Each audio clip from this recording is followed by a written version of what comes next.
O Vingadores Ultimato estreia nesse mês, o começo de uma nova fase no tão ambicioso e prolífico universo cinemático da Marvel. Basicamente todos os trailers até agora, segundo os produtores, são dos primeiros 20 minutos do total de 3 horas do filme. Então tudo indica que vão ter diversas reviravoltas no enredo, muito provavelmente envolvendo elementos apresentados no último filme do MCU. Capitã Marvel foi o primeiro filme da Marvel até agora a protagonizar uma heroína, o que curiosamente demorou bastante para acontecer, já que a Marvel há horas já parece bastante engajada em trazer um enfoque mais político para as obras, desde que se mantendo dentro de um espaço liberal relativamente confortável. Mesmo assim, depois de vários anos de MCU, a gente está no primeiro caso de uma heroína protagonista. Parece ter havido também uma espécie de efeito de simular algumas polêmicas e recepções negativas e conservadoras ao filme, com uma estratégia de marketing no sentido de colocar a Marvel como uma defensora das minorias. Mas a realidade é que as bilheterias refletiram a grande aprovação do filme por parte do público de forma geral. A Carol é uma boa personagem. O caminho dela de autoconhecimento e superação é capaz de sensibilizar e ser memorável, mesmo o filme estando tão na sombra do Vingadores Ultimato. Mas assim como Guerra Infinita, o Ultimato e outros trabalhos recentes da Marvel, o filme é um daqueles casos em que os antagonistas são tão ou mais densos do que os heróis e trazem a narrativa e os olhares para a história que eles têm para contar. Aqui os antagonistas são os Skrulls, personagens já bem antigos dos quadrinhos da Marvel. Eles foram apresentados numa história do Quarteto Fantástico de 62, como uma raça alienígena metamorfa, capaz de mudar de forma, e desde então apareceram como antagonistas em várias outras histórias. Mas os Skrulls do universo cinemático da Marvel foram apresentados de um jeito diferente. A gente inicialmente acompanha o caminho da Carol de ajudar o povo Kree a se defender da ameaça dos Skrull, de forma que muitos deles são derrotados ou mortos na primeira hora de filme. É até bastante impressionante como a gente aceita muito rapidamente a legitimidade da morte deles.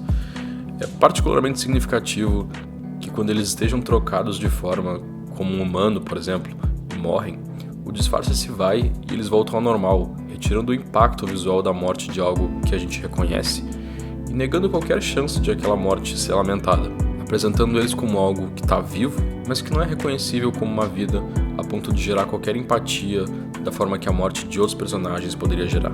Eventualmente, o filme aprofunda a narrativa e a história do Talos, um dos Skrulls, e a perspectiva dele diante da guerra, o que vira completamente os rumos do filme e explora a história da guerra diante de outros enquadramentos.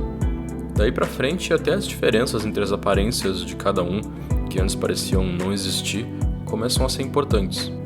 A posição de protagonismo que eles tomam é bastante inesperada e a busca de autodescobrimento e humanização da Capitã Marvel acontece conforme ela encontra essa humanidade também em outros seres. Esse é um ponto que torna o filme um pouco mais político, no sentido de que potencialmente tem muitos discursos fortes e simbolismos importantes nos acontecimentos em volta da Capitã Marvel. Digo, uma personagem que inicialmente é como uma arma muito forte, ex-militar do exército norte-americano, e ajuda um estado potencialmente ilegítimo a efetuar a expulsão da fronteira e o genocídio de uma raça que para ela e para os outros que assistem, no caso nós, não significa nada. Não é digna de empatia. O filme acaba levantando uma discussão em volta do enquadramento. Duas pessoas que deram visões importantes sobre isso foram o antropólogo Talal Assad e a socióloga Judith Butler. O Talal Assad propõe que as nossas reações morais são reguladas por certos tipos de enquadramento interpretativo. A tese é de que a gente sente mais horror e repulsa moral em vidas perdidas em algumas circunstâncias do que em outras. Se, por exemplo, alguém mata ou é morto na guerra patrocinada pelo Estado, investido por nós de legitimidade, a gente considera a morte triste, uma fatalidade, mas não radicalmente injusta a ponto de causar uma comoção política.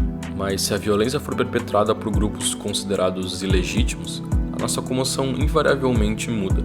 A Judith Butler traz uma reflexão bem parecida sobre mecanismos que fazem com que vidas sejam passíveis de luto, de empatia e de um senso que são iguais a nós, aliás, a própria ideia de um nós, e vidas que não são propriamente possíveis de serem reconhecidas assim, mas ela também chama atenção para o papel ativo do enquadramento nessa percepção das pessoas. A palavra enquadramento é interessante aqui pela variedade que ela carrega.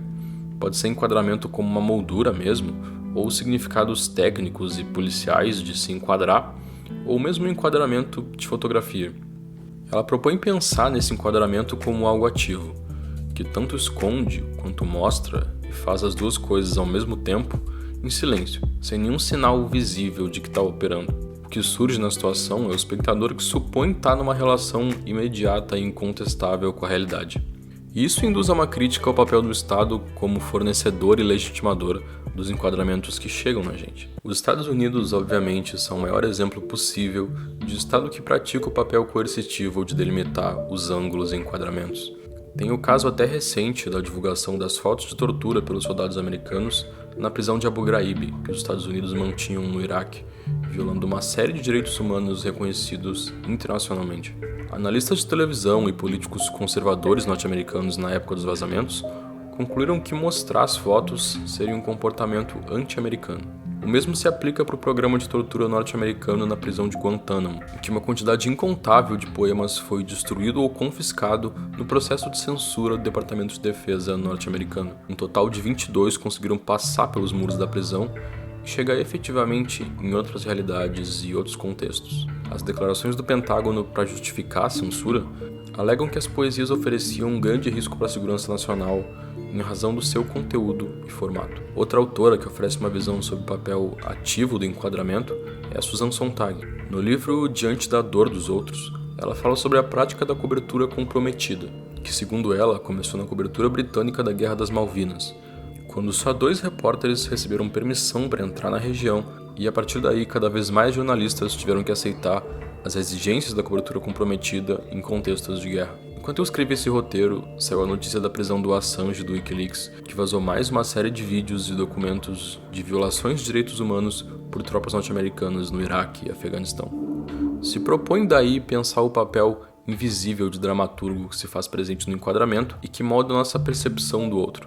O uso da expressão dramaturgia coercitiva por parte da autora é uma escolha interessante por fazer referência ao trabalho de um escritor ou de um diretor, oferecendo um enquadramento que coordena a narrativa da forma que ele concebeu, dizendo quem é ou não digno do luto. O Capitã Marvel oferece o espaço para se pensar um pouco sobre o enquadramento. O formato de cânone dos universos de quadrinhos é importante nesse contexto. Cada personagem pode ser contado pelos olhos e perspectivas de múltiplos autores diferentes, de forma que os Skrull podem ser tanto criaturas irracionais, com ideais arcaicos e primitivos, cuja morte na mão do herói não significa nada, assim como outro autor pode subverter esse enquadramento numa perspectiva muito mais humana. Eu não estou dizendo que Capitã Marvel subverteu o enquadramento de forma incrível. Na verdade, na maior parte do tempo, é feito de forma muito simplória. Mas ele pode levantar uma discussão importante. O ambiente é propício para se concluir o quanto a distribuição desigual do luto público é uma coisa fundamentalmente política. E isso desde as tragédias gregas. Na Antígona de Sófocles, 2 irmãos vão à guerra um contra o outro e os 2 acabam morrendo. Mas pela concepção do novo rei, só um deles teria o direito aos rituais de enterro e ao luto. Não ter esses direitos seria equivalente a jamais poder descansar depois da morte. A decisão da outra irmã, a Antígona, de chorar publicamente a morte desse irmão era ilegal, e ela foi condenada à morte também. No livro Quadros de Guerra, Judith Butler propõe pensar por que não são divulgados os nomes de todos que foram mortos na guerra. Aqueles que a gente jamais vai conhecer a imagem, o nome, a história, e cuja vida a gente nunca vai ter um fragmento testemunhal, algo para ver, tocar ou conhecer.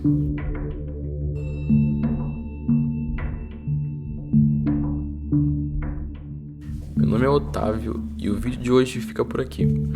Olhem a descrição desse vídeo, vai ter bastante coisa ali, e esse vídeo deu bastante trabalho, então deem uma olhada na nossa campanha no Apoia-se.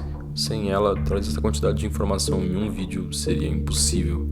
Obrigadinho pela atenção e até mais.